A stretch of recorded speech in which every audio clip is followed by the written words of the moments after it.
Interrogée sur la gestation pour autrui, elle s'est déclarée en faveur d'une autorisation de cette pratique, à ce jour strictement interdite en France. Pour avoir discuté avec des personnes qui ont eu accès à la GPA à l'étranger, j'y suis favorable mais de manière très encadrée, à titre personnel. Elle a précisé avoir changé Davis à la suite d'une histoire qui lui a ouvert les yeux. Toutefois, elle n'a pas indiqué si elle souhaitait que cette réforme figure au programme du chef de l'État pour un éventuel second mandat. Je ne vais pas dire au président de la République ce qu'il doit mettre sur la table, a-t-elle ajouté. Lors de l'examen du projet de loi de bioéthique, le gouvernement avait clairement indiqué la ligne rouge, l'ouverture de la PMA aux couples de femmes et aux femmes seules ne peut et ne doit, en aucun cas, conduire à autoriser la GPA au nom du principe de non-discrimination, avait précisé en janvier 2020 Nicole Belloubet. La prédécesseur d'Elisabeth Moreno à ce poste, Marlène Schiappa, avait également clairement affirmé son opposition à une telle mesure.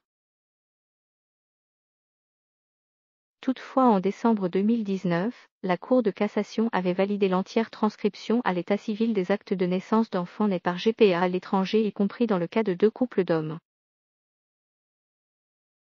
Lors de l'examen de la loi bioéthique, les parlementaires ont débattu des modalités de cette transcription, qui permet donc de fait aux parents d'intention d'élever en France un enfant né d'une mère porteuse à l'étranger. Certains ministres, tels Gabriel Attal ou Barbara Pompili, ne font pas mystère non plus de leur souhait de voir un jour la GPA définitivement autorisée en France.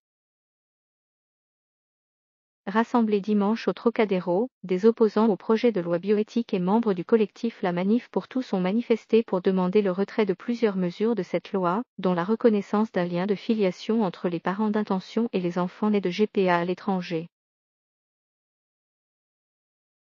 La Manif pour tout réclame également la démission de la ministre à la suite de sa prise de position personnelle. Les propos d'Elisabeth Moreno sont particulièrement choquants puisqu'elle est en charge, au sein du gouvernement, de l'égalité entre les femmes et les hommes. Comment peut-elle continuer à défendre les femmes en se disant favorable à leur asservissement à travers la GPA, écrit le collectif dans un communiqué de presse ce lundi. Napoléon, un des plus grands misogynes. Au cours de la même émission, Elisabeth Moreno est également revenue sur les polémiques entourant les célébrations à venir pour le bicentenaire de la mort de Napoléon. Elle a notamment déclaré que Napoléon était « l'un des plus grands misogynes de l'histoire de France », avant d'ajouter « et en même temps c'était un grand homme ».